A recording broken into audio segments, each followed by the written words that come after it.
There's a moment when your body hears the insult before your brain catches up. That was me, standing in the middle of the ballroom, wine glass in hand, when Angela said it. "Oh, Mike." She laughed, turning slightly toward the engineering dean and the Siemens sponsor rep. He's the guy who watches conveyor belts for a living. Just like that. No smirk, no wink, just dropped it like I was a punchline in her speech. I didn't move, couldn't. The wine was stuck halfway to my mouth, and my fingers clenched the stem so hard I thought it might snap. They all chuckled. That awkward, polite kind of laugh people use when they don't want to pick a side. Angela kept talking, gesturing with her glass like she was on a panel. Innovation in education is where real progress happens. We're shaping minds here, preparing leaders.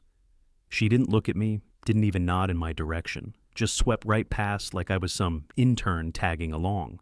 Quick note, before listening, share which city or country you're watching from. I set the glass back down on the bar, didn't even take a sip.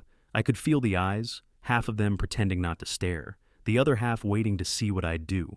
I didn't give them a show. I buttoned my jacket, turned, and walked out without saying a damn word. Outside, the cold air slapped me in the face. February in Pennsylvania doesn't play nice. My breath came out in clouds, but my chest was burning. This wasn't just some offhand joke. This was her rewriting who I was, right there, in front of people who mattered to her, to us once. We used to fight about small things, who forgot to move the laundry, who didn't sign the school form. But this wasn't small, this wasn't even personal anymore. It was public. I stood on the curb outside the university conference center, staring at the traffic, hearing her voice echo in my head. He watches conveyor belts. Nah, that wasn't a joke. That was a signal that whatever we'd had, mutual respect, real partnership, it was long gone. She wasn't proud of me anymore. Maybe she hadn't been for a long time. I pulled out my phone to call a ride, then stopped. Didn't even want to go home with her that night. I started walking, didn't care where, just needed to move. And with every step, I knew. This marriage wasn't broken. It was done. 3 days earlier, I was sitting at the kitchen table eating leftover spaghetti straight from the Tupperware when Angela walked in, heels clicking like she was stomping out a fire. "Don't forget," she said, already halfway to the stairs. "Fundraiser's Friday night, black tie, that charcoal gray suit, not the navy one, and don't be late this time." I looked up from my fork. "Friday. I told you I've got the FAA audit that day. I've been prepping the team for 2 weeks." She stopped on the third step, turned just her head. "Can't you send one of your guys?" "No, I can't send one of my guys. It's compliance. It's on me." I dropped the fork in the container. "It's the FAA, Angela." She gave that tight smile she used when she was done listening, but wanted to appear polite. "Then rearrange it. Zoom in or something. You said you were building out remote processes anyway." "Yeah, for emergencies, not to skip one of the most important inspections of the year." She crossed her arms. "You always say that." I stood up, hands on the back of the chair. "I'll fly out Thursday night, audit Friday, take the red-eye back. I'll be there. But if I'm 10 minutes late..." "You won't be," she cut in. "They're doing donor photos during cocktails." Quick note, before we go on, tell us where you're listening from today. I should have seen it then. That this wasn't about us being there together. This was about her being seen with the right people. I was just part of the decor. She walked back into the kitchen, grabbed a protein bar from the drawer like the conversation was over. "Greg Yates is bringing his son. Stanford MBA investment strategy. Might be a good mentorship lead for Jake." I turned to face her. "Jake doesn't want that. He's already talking about applying to Northrop's mechanics program. He's not a finance kid." Angela waved it off like I was talking about a phase. "He's 15. He has time to figure it out." "He has figured it out," I said, louder than I meant to. "The kid rebuilds engines in the garage for fun." She took a bite of the bar, chewed slowly, then spoke with her mouth half full. "Exposure doesn't hurt. Greg's son knows people. Internships, scholarships, who knows?" I stared at her. "You mean you know people? That's what this is?" She rolled her eyes, tossed the wrapper in the trash. "This again." "Yeah, this again. Because every time Jake talks about wanting to be in the hangar, you act like he's picking up garbage. Like, if he's not in a blazer holding a damn clipboard, he's failing." She grabbed her phone and started scrolling, ignoring me. I kept going anyway. "I'm busting my ass trying to support what he wants. Meanwhile, you're parading him around like a networking trophy. She didn't even look up. You done? I laughed under my breath, shook my head. Yeah, I'm done. Good, then be there Friday, Mike, and smile, for once. She walked off, calm as ever, like none of it mattered, like I didn't matter. That night, I booked the flights, reorganized the audit schedule, and emailed my team at 2 in the morning with backup protocols in case I had to bail out halfway. I told myself I was doing it for Jake, for the marriage, for peace. But deep down, I knew I was just trying to keep the pieces from falling apart faster than I could pick them up. Angela didn't want a partner anymore. She wanted a prop, and I was the idiot still trying to play the part. Angela didn't always talk like that. I still remembered the version of her who used to come home with dry erase marker on her fingers, and stories about her ESL students finally nailing down grammar rules. That was back when she taught at Norristown Community College. She'd stay up planning lessons, drink black coffee at midnight, and talk about how access to education could change an entire zip code. I'd just been promoted to lead technician in airport safety logistics. My days were runway diagrams, risk reports, load balancing. Not exactly glamorous. But she used to listen like I was NASA. She'd ask about friction coefficients and tarmac expansion and actually cared. Said what I did kept people safe, made the world run smoother. We didn't have much, but we had a shared purpose. Her passion was people. Mine was systems. It worked. We got married after 9 months. No big wedding, just the courthouse, her sister snapping pictures on an old Nikon, and a dinner at the Olive Garden afterward. Jake came a year later, then Katie too after that. Life was messy. Diapers, late bills, double shifts. But we were pulling the same direction. She used to say, "We're building something that lasts." I believed her. Then the college offered her an admin fellowship. Good raise. More reach, she said. That was the first step.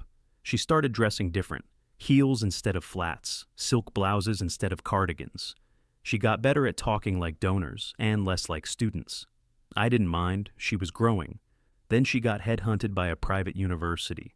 Quad lawns, legacy admissions, alumni weekends, whole new world. I was proud of her, at first. But somewhere in the middle of all that advancement, something shifted. She started referring to students as assets. Stopped talking about changing lives and started talking about metrics and strategic positioning. Her friends went from fellow teachers to deans and development officers with perfect teeth and wine clubs. I'd come home covered in engine grease or jet fuel residue, and she'd scrunch her nose before kissing my cheek. One time, I walked into her office on campus to bring her lunch. She was on the phone, talking to someone about a gala. I waited quietly. She didn't even look at me. Just kept saying phrases like high-value invitees and donor visibility. When she hung up, she glanced at the bag and said, "Next time, maybe bring something that doesn't smell." That's when I knew. Somewhere along the line, I'd stopped being someone she admired and started being someone she tolerated. The guy with the practical job who paid the bills and kept things stable while she chased prestige. I didn't stop growing either. I moved into systems leadership, took on national projects, even got recognized by the FAA for process innovation. But to her world, I was just Mike from the airport. She'd go to weekend events, dressed to the nines, name-dropping donors, while I stayed back fixing Jake's bike or helping Katie with math homework. And little by little, the woman who once said, "We're building something," started building something without me. The night of the gala, I landed back in Philly with barely enough time to change in the airport lounge bathroom. I swapped out my sneakers for dress shoes, ran a comb through my hair, and shoved my tie into place on the way to the parking deck. 30 minutes late. I'd warned her. When I got to the university ballroom, the place was already humming. Tuxedos, low lighting, clinking glasses. The kind of room where you speak softly so people lean in. It makes them feel important. Angela was in the far corner, surrounded. One hand on a donor's elbow, the other holding a glass of wine. She looked like she belonged there. I walked up behind her, close enough to hear her talking about interdisciplinary innovation, like she'd invented the phrase.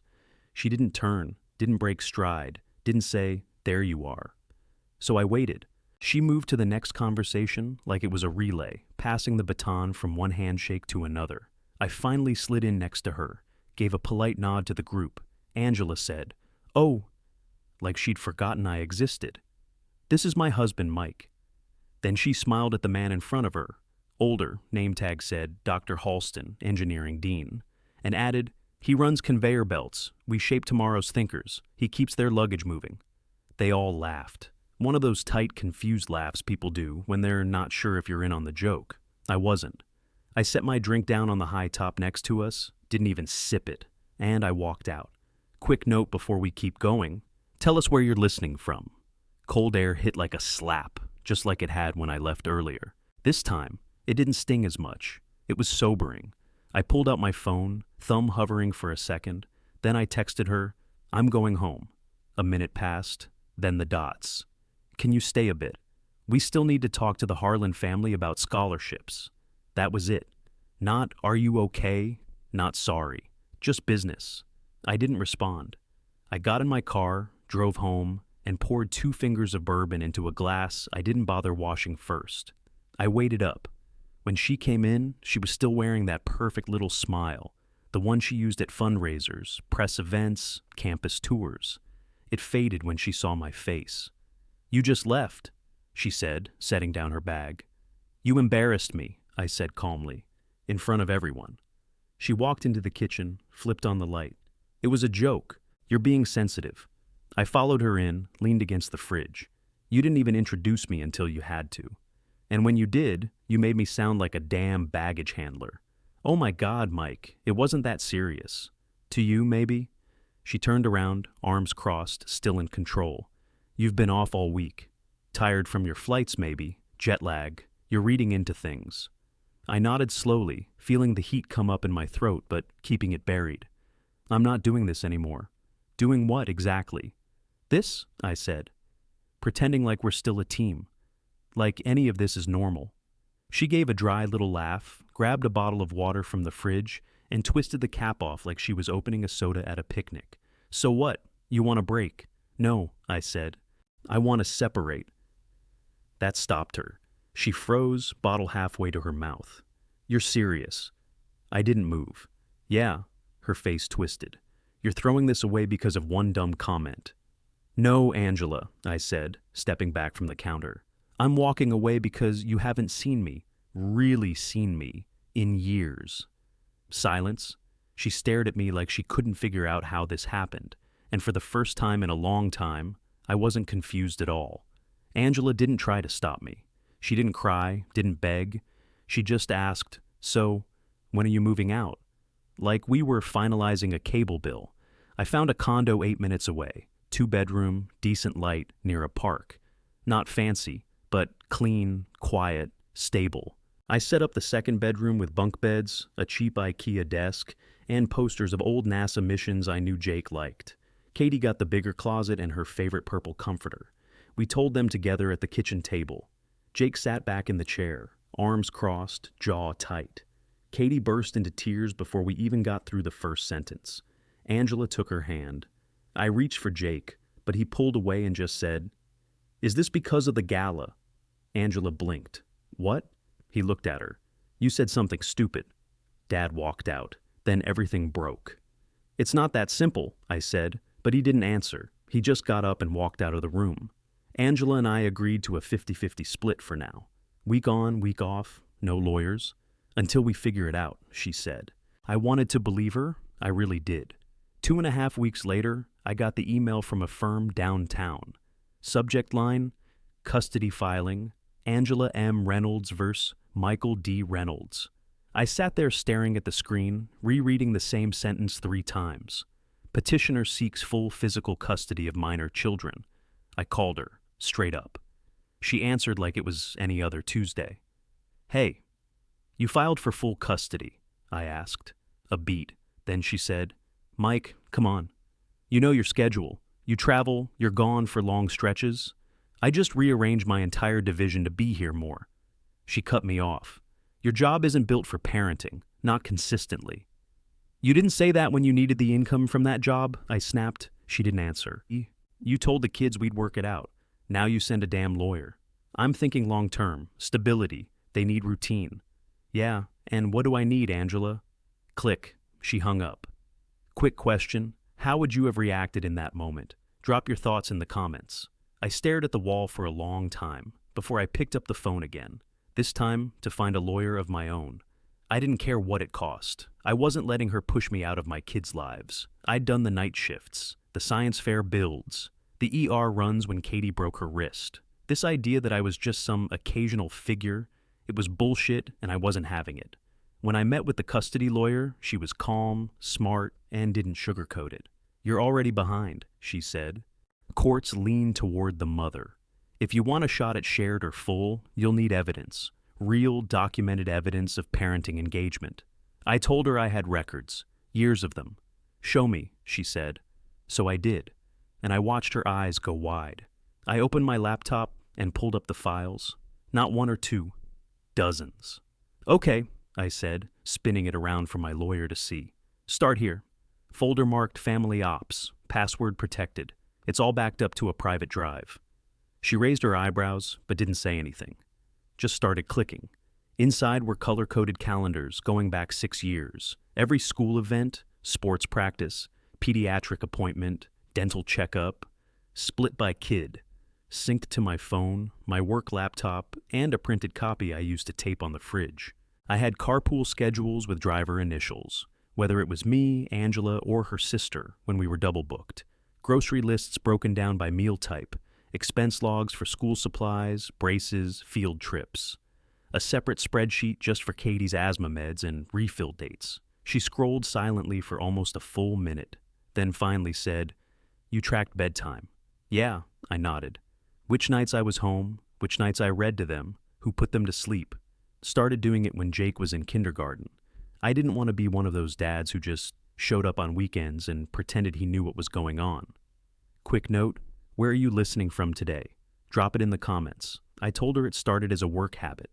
I was trained to build checklists and systems. That's how my brain works. But after a while, it wasn't about efficiency. It was about making sure I was there, no matter what. She leaned back in her chair, actually impressed. "This is gold. This isn't just helpful. It's hard evidence. You've been involved from day one." "I know," I said. "I just didn't think I'd have to prove it." She gave me a look. "You do now." So we built a strategy. She had me organize everything into a timeline. From Jake's first Cub Scout camping trip to the night I took Katie to urgent care when she had that bad reaction to the strep meds. I pulled up emails with teachers, texts about dentist appointments, even Zoom screenshots from the pandemic when I helped them both with homework while managing regional airport delays. I dug up photos, me and Katie at the Science Museum, me teaching Jake how to change brake pads, Halloween costumes I made from scratch because Angela said she was too slammed with a fall board meeting. The more I pulled together, the more I realized something brutal. Angela never really saw any of it. Not the effort, not the planning, not the hours logged doing the stuff that doesn't make it to Instagram. She thought parenting was showing up to the dance recital in heels and saying the right things to the right people. Meanwhile, I was the one in the folding chair at every parent-teacher conference, scribbling notes while she scrolled emails under the table. My lawyer tapped her pen on the notepad. "She's going to paint you as the traveling dad who only pops in. But this paints a whole different picture." "It's the truth," I said. For once, she smiled. That might actually be enough. And for the first time since this whole thing blew up, I didn't feel like I was just reacting. I wasn't on defense anymore. I was doing what I knew how to do, building systems, laying groundwork, staying steady. I still didn't know how the judge would see it, but I finally knew one thing for sure. Angela had underestimated me. The courtroom was beige and cold, with walls that sucked the warmth out of your bones, fluorescent lights, stale air, stiff suits. Angela sat across the aisle from me, legs crossed, hair pinned up like a campaign ad. She didn't look at me once. Her lawyer stood up first. "Your Honor, we contend that Mr. Reynolds' job requires frequent travel, long hours, and limited availability. The children have always relied on their mother for day-to-day structure, emotional support, and primary care." She said it with confidence, like it was fact. Then Angela took the stand. "I've been the one to coordinate school drop-offs, doctor appointments, parent-teacher meetings." She looked at the judge, not at me. "Michael is often gone.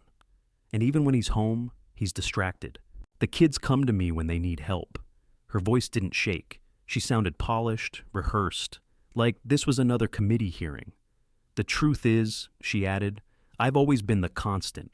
I'm the one who knows their teachers' names. I'm the one they come to when they're sick. I know their routines." I sat still, didn't flinch, just waited for the lie to land. Then it was my lawyer's turn. She stood, nodded to the judge, and pulled out a thick binder from her case.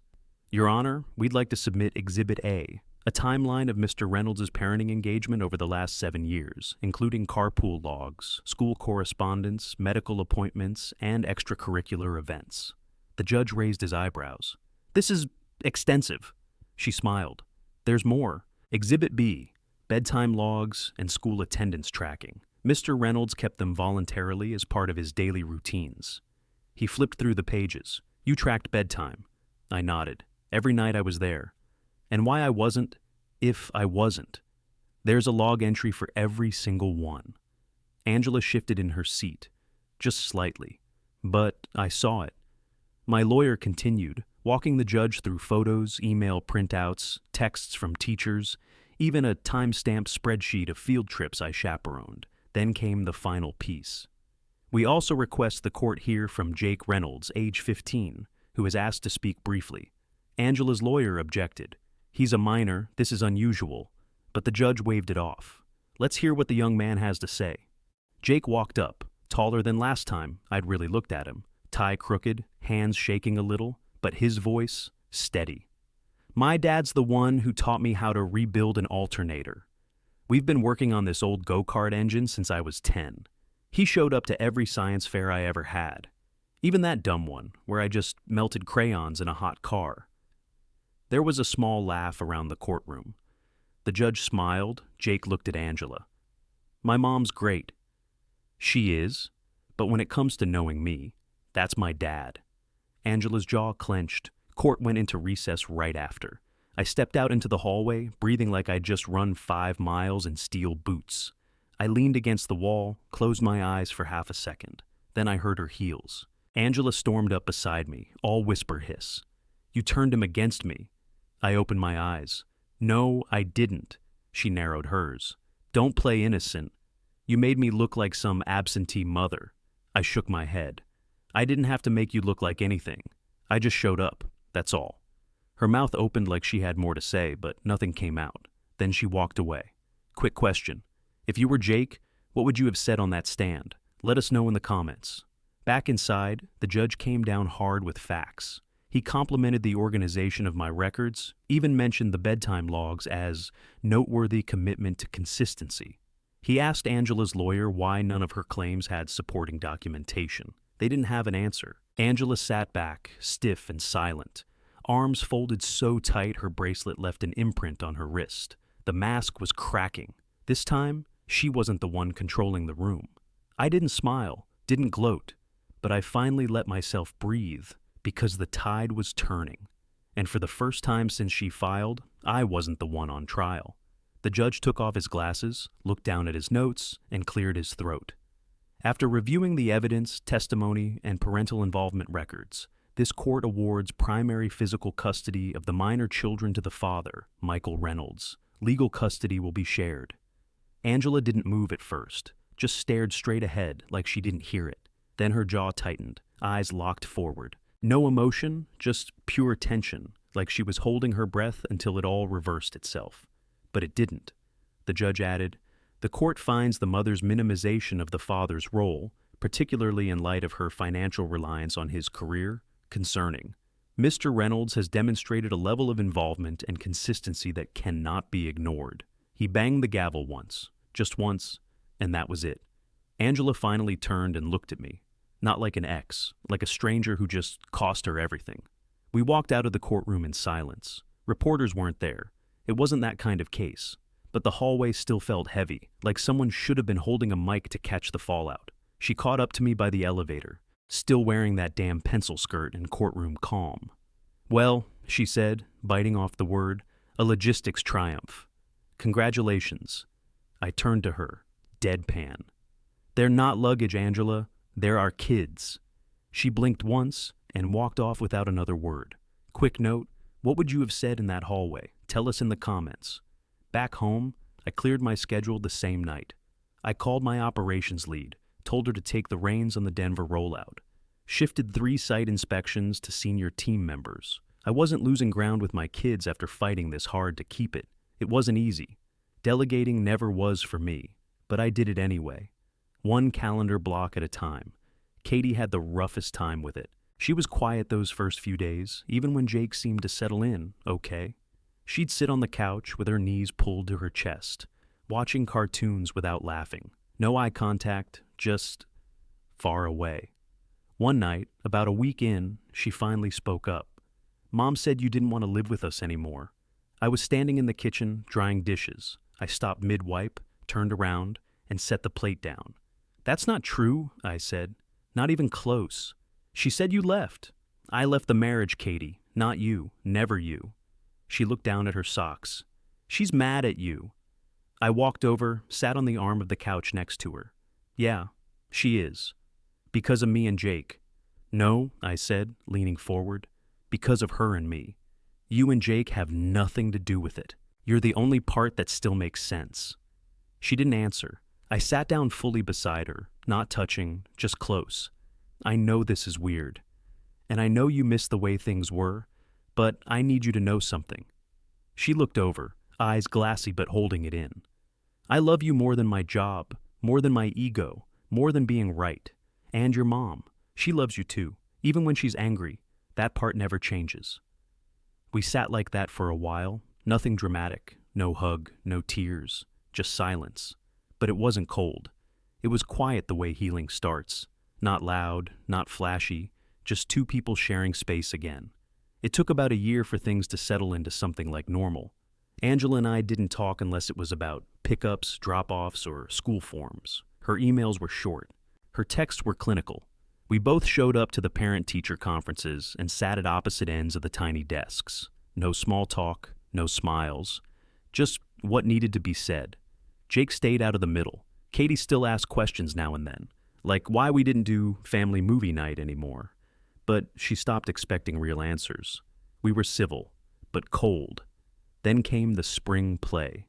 Katie was cast as the lead in The Borrowers. She'd been practicing her lines in front of the mirror for weeks. She made me quiz her during dinner. I watched her work up the courage to deliver full scenes with hand gestures and everything. The night of the performance, the auditorium was packed. Angela showed up 5 minutes before the curtain, wearing a blue blazer and heels. I'd saved her a seat because Katie asked me to. She nodded, took it without a word. When the lights dimmed and Katie stepped on stage, I swear everything in me locked in. She was loud, clear, expressive. She nailed every line. I glanced sideways and caught Angela smiling. At intermission, she turned to me. "She's good." "Yeah," I said, "she is." That was all. After the final curtain call, Katie ran out into the hallway, her hair still pinned up with those cheap plastic flowers from the costume box. She spotted both of us and beamed. "Can we go get ice cream, like before?" Angela looked at me. I looked at her. Jake leaned against the wall with his hands in his pockets. "I'm down," he said. So we went. Awkward at first. We ended up at that old place off Lancaster Avenue with the sticky booths and chalkboard menu. The 4 of us sat at a corner table, plastic spoons scraping at melting cups. Angela ordered pistachio. I remembered that used to be her favorite. Jake got chocolate. Katie, birthday cake swirl with rainbow sprinkles. Angela asked, "So what's this new tech project you're leading?" I blinked. "At work." She nodded. "I saw something about it in Airport Business Weekly. Sounded complex." I leaned back. "We're building a predictive analytics system for turnaround times. AI-driven logistics. Shaves minutes off refueling, taxiing, cargo unloads, cuts waste, improves safety." Jake perked up. He showed me the interface. "It's sick." He coded part of the alert protocol himself. Angela raised her eyebrows. "That's more advanced than I thought." "It's not conveyor belts," I said, deadpan. She looked up, caught it, and almost smiled. "Guess I was wrong about that." Jake laughed under his breath, looking between us like he wasn't sure what universe he'd stepped into. "Quick question. If you were in my seat at that table, would you have accepted that olive branch? Tell us in the comments." We sat there longer than I expected. No fights, no tension. Just quiet conversation and the sound of Katie humming her stage song while drawing circles in her ice cream with her spoon. Angela didn't say much else after that. But when we stood to leave, she helped Katie with her jacket and handed Jake the leftover napkins like she used to. We said goodbye outside. No handshake, no hugs, just nods, not friendship, not warmth, but maybe a thaw. And for now, that was enough. 3 years passed like highway mile markers, fast, quiet, relentless. Jake got accepted into a top-tier aviation tech program in Ohio. He spent weekends back home helping me rebuild a vintage Cessna frame we found through a retired buddy of mine. Katie was thriving too, on a roll, track team, and more confident than I'd ever seen her. As for me, I got promoted, regional lead for safety and logistics, 6 airports, hundreds of staff, and a lot more pressure. But I handled it. I'd learned to delegate, to trust the team. My nights weren't on red eyes anymore. They were at home, dinner on the stove, laundry in rotation, bills paid on time. It was boring. It was stable. I liked it that way. Then one day, I got an email invite. Angela's name was listed under the planning committee. She'd moved into community programming at her university. The symposium was part of a new education to industry pipeline she'd helped design. And one of the modules, aviation logistics. I laughed when I read it. Could have taken it as irony, but it felt more like alignment. So, I said yes. The day of the talk, I stood in front of 2 rows of folding chairs and a big screen behind me flashing from systems to safety, the hidden backbone of aviation. I wore my best suit, not expensive, but sharp. Katie sat in the second row with a small notepad in her lap, beaming. I cleared my throat and started. Operational work isn't sexy. It's not flashy, but it's what keeps everything else upright. Systems don't care about titles. They care about function, about showing up over and over, quietly, reliably. I paused, scanned the back row. Angela stood near the exit, arms crossed, watching. I kept going. That's how airports run. That's how homes stay steady too. A few heads nodded. Katie grinned. I wrapped it tight. No fluff, no TED Talk energy, just facts, experience, and a straight line from purpose to practice. Afterward, people mingled in the hall. Angela had disappeared, no surprise. But Katie hugged me, told me I did great. While she grabbed a snack from the refreshments table, a man in a blazer came up, handed me his card. "I'm with Falcon Aerotech," he said. "We've been looking for someone to consult on internal process design. Your approach, it's exactly what we're missing." I looked at the card, shook his hand. "Let's talk." Then I glanced back toward the lecture room. Angela had returned, standing in the doorway. She caught my eye and nodded, not a smile, not an apology, just acknowledgement. I nodded back. I didn't need anything more, because I never changed who I was to fit her world. And now, finally, the world had caught up.